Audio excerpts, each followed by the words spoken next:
Oh, look what we have coming up next. Chris Broussard breaking out the under duress list brew, putting 5 guys under the microscope for Week 11. You know how that goes. He says a bunch of things. Nick and Wild file verbal petitions. We laugh, we cry. Thursday morning fun. It's all coming up next on First Things First. Time now for But First. We move it along. You know, among the must-see games this weekend, Bengals-Raiders. So maybe not must-see, more like a game being played this weekend is Bengals-Raiders. Cincy in Sin City to take on the Las Vegas Raiders. You have to wonder if being in Vegas might be a distraction for the players. All those slot machines, or the betting table things where you bet things. I mean, is it a distraction? Could you go to Vegas and not hit the craps table? Nick can't. I obviously can't. But guess who else might have a hard time? Bengals head coach himself. Take a listen. I am a craps player. That is it. My wife, she knows we don't go to Vegas together. I just spend 72 hours at the craps table. I don't go to shows. I don't go to dinner. I don't go to the pool. I just like to play craps. Very, very low wages craps, low stakes craps. But yeah, about once every 2 or 3 years. I usually self-impose a ban when I lose. You know, I don't lose a lot of money, but when I lose money, I kind of eliminate that from my life. But yeah, I like it. But again, that's the message. Vegas is always going to be there.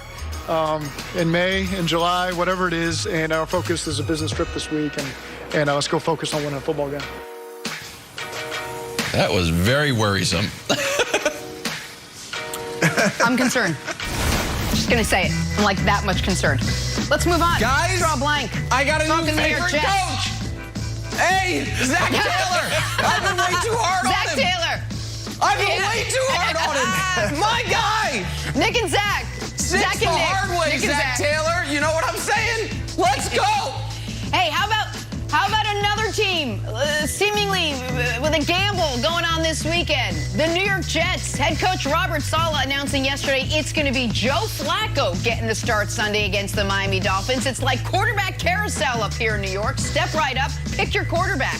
Saleh deciding he's going to sit Mike White after he threw 4 picks against Buffalo, and rookie Zach Wilson still not 100% ready to go. So, Flacco, buddy, you're up. Here was Saleh explaining the decision. One of the reasons why we went and got Joe is for the experience part of it, not only for the playing ability, and but for the room, but also for situations just like this. You know, Miami's got a dynamic coverage system as it pertains to defense with zero and all the different coverages they run, and Joe's kind of been there, done that, and just kind of a steadying experience that we felt would put us in the best position to win. All right, Chris Broussard, the Jets' decision to start Joe Flacco against Miami is blank. Jenna, you said it a few moments ago. It's concerning, all right? It's concerning. I know the last week, even on Monday, I chastised the New York media, the New York fan base, and Coach Robert Saleh himself for talking about Mike White like he was the second coming of Kurt Warner after one game. Okay, that said, though, this decision to go with the 36-year-old Joe Flacco instead of Mike White after one bad game is asinine. I could have used that word, Jenna, asinine, but I'm using this word concerning instead because I've tried to give Robert Saleh the benefit of the doubt. Like, I'm looking to see. I'm not judging him too fastly, too quickly. I think he could be a good coach, maybe because he looks like a superhero. I'm waiting to see what he can do, okay?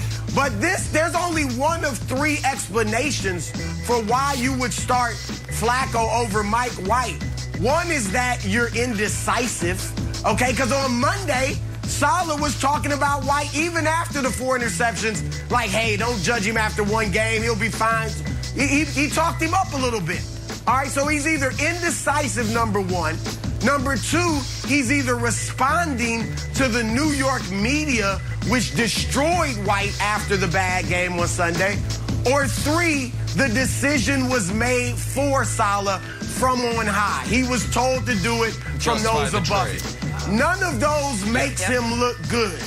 And now I'm concerned that he can't coach like the superhero he looks like, Nick. This is very concerning. Okay.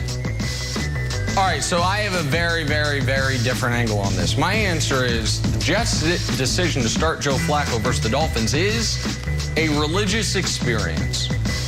So follow me down this path for a moment. I think we've all either said or heard someone say after losing a family member, you know, I'd give a year off my life if I could have one more conversation with my grandpa or whomever. So I'm not a very religious man, but I've said similar things.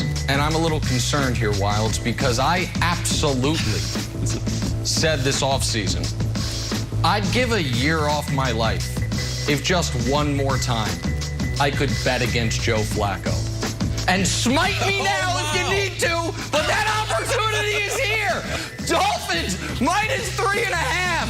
Oh, me and Zach Taylor taking those winnings to the craps table, baby. Oh, my God. Manna from heaven. I'm getting to bet against Joe Flacco again? I thought it was over. I thought it was gone. I never thought this opportunity would come about. Once again, it's been a tough year. Chiefs have only covered 6 of their last 20. We've had some up and down. Nick's picks have been hit or miss. But guess what, buddy? We get it all back. Nick? We get it all back and then some. America, this is how you get that Aspen house. This is how, you know, the kids' tuition you've been waiting to pay for, this is how you get it done. Joe Flacco is starting an NFL game against a legitimate, all of a sudden frisky defense, and you only have to lay the 3.5. Oh, my God. Now, listen, a deal's a deal with God. I don't know how long I was going to live. We're shaving a year off it.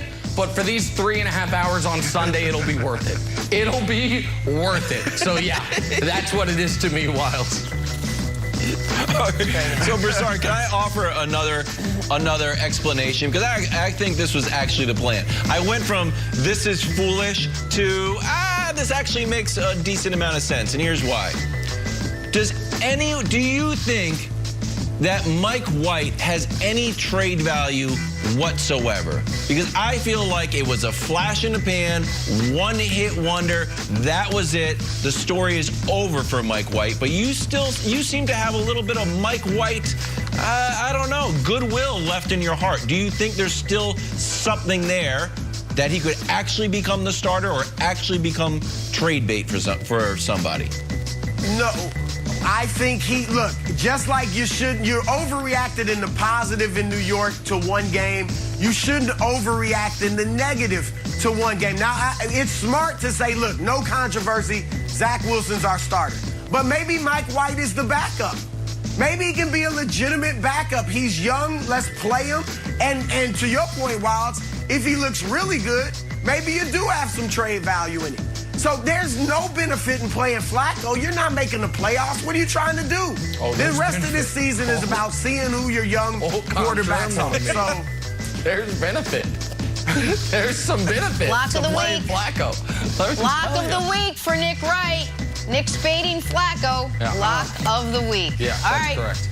That is correction. We'll see you tomorrow. You gotta hate Here's this. another lock. Patrick Mahomes. Broussard's ready to break out his under duress list. Could this guy, Patrick Mahomes, really be on it despite coming off that blowout win